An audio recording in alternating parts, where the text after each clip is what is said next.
दोस्तों रूस और यूक्रेन के बीच युद्ध की जंग अभी भी जारी है और इस पर अभी का लेटेस्ट बिग ब्रेकिंग न्यूज, बड़ी खबरें, कुछ 10 बड़े अपडेट देखते हैं। देखिए आप, रूस के सैनिक कीव तक पहुंचे तो रोकने के लिए यूक्रेन ने अपने ही पुल को उड़ा दिए। दरअसल यूक्रेन पर हमले का आज दूसरा दिन है और कीव से सिर्फ 32 किलोमीटर दूर थे रूसी टैंक। तब से ही यूक्रेनी सेना इन्हें रोकने के लिए लगातार प्रयास कर रही है और यूक्रेनी सेना ने अपने ही 3 पुलों को उड़ा दिया ताकि मतलब रूसी सैनिकों के कीव तक पहुंचने का रास्ता खराब हो जाए और वो आसानी से यूक्रेन में कीव तक नहीं पहुंच पाए। यूक्रेन के कई शहरों में ऑलरेडी रूसी सेना घुस चुकी है और यूक्रेन के राष्ट्रपति जेलेंस्की ने वॉर रोकने को लेकर एक बड़ा बयान भी दिया। जेलेंस्की ने कहा कि रूस को हमसे बात करनी ही होगी और हमें बताना होगा कि दुश्मनी को कैसे खत्म किया जाए और इस आक्रमण को कैसे रोका जाए। इसी बीच दोस्तों यूक्रेन के राष्ट्रपति ने मीडिया में एक भावुक संदेश भी जारी किया और कहा कि मेरी हत्या करना चाहता है रूस, दुश्मनों के निशाने पर है परिवार। यूक्रेन के राष्ट्रपति जेलेंस्की ने अपनी हत्या का अंदेशा जताते हुए कहा कि वह और उनका परिवार दुश्मनों के निशाने पर है। रूस के हमले में आपको बता दूं अब तक यूक्रेन के 137 से ज्यादा लोग मारे जा चुके हैं। ये सिर्फ कल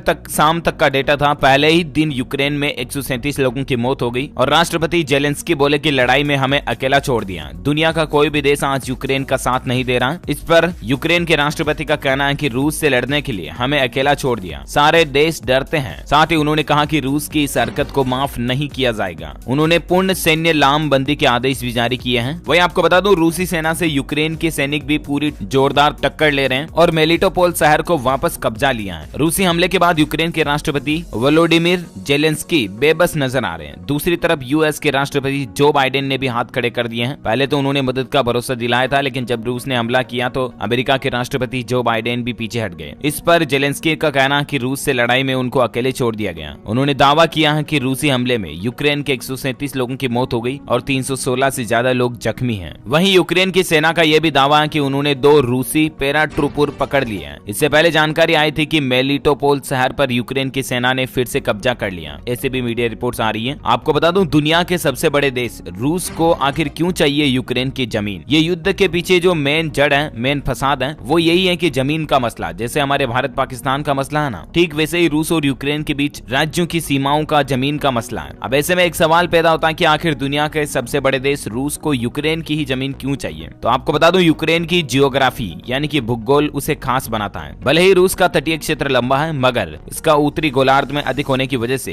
यहाँ का पानी पूरे साल गर्म नहीं रहता है। व्यापार के लिए पूरे साल चलने वाले बंदरगाह जरूरी हैं और इसके लिए जरूरी है कि गर्म पानी के तट, और यूक्रेन के पास यही खास बात है और इसीलिए शायद रूस इसको हथियाना चाहता है और यही इस युद्ध की, इस लड़ाई की मेन जड़ है। माना जा रहा दोस्तों मीडिया में एक्सपर्ट्स का यह कहना है कि ये तीसरा विश्व युद्ध का खतरा मंडरा रहा दुनिया पर। दरअसल यूक्रेन की सीमा पश्चिम में यूरोप और पूर्व में रूस से जुड़ी हुई है। 1991 तक यूक्रेन पूर्ववर्ती सोवियत संघ का हिस्सा था। रूस और यूक्रेन के बीच तनाव नवंबर 2013 में तब शुरू हुआ जब यूक्रेन के तत्कालीन राष्ट्रपति विक्टर यानुकोविच का कीव में विरोध शुरू हुआ, जबकि उन्हें रूस का समर्थन था। यानुकोविच को अमेरिका ब्रिटेन समर्थित प्रदर्शनकारियों के विरोध के कारण फरवरी 2014 में देश छोड़कर भी भागना पड़ा था। तो तब से ये सीमा विवाद चल रहा है और इसी की वजह से आज ये युद्ध भी हो रहे हैं। वही देखिए दोस्तों यूक्रेन में फंसे भारतीय लोगों को बसी बसाई गृहस्थी छोड़ आए कीव में 12 घंटे की ड्राइव कर पहुंचे पोलैंड बॉर्डर। ट्रांजिट वीजा का भी इन्हें इंतजार है। अच्छा, यूक्रेन के लिए एक अच्छी खबर ये आ रही है कि यूक्रेन को मदद की पेशकश की है विश्व बैंक यानी कि वर्ल्ड बैंक की तरफ से तत्काल वित्तीय सहायता देने के लिए यूक्रेन को भरोसा दिलाया गया और यूक्रेन की हिंसा व मौतों पर विश्व बैंक ने दुख भी जताया है। वर्ल्ड बैंक के अध्यक्ष डेविड मालपास ने कहा कि विकास साझेदारों के साथ मिलकर यह समूह यूक्रेन को वित्तीय व तकनीकी मदद देने के लिए तैयार है। बयान में उन्होंने कहा कि विश्व बैंक समूह यूक्रेन में हिंसा व मौतों से हैरान व दुखी है। हम यूक्रेन के लंबे समय से साझेदार रहे हैं और इस नाजुक वक्त में हम उसके साथ खड़े हैं।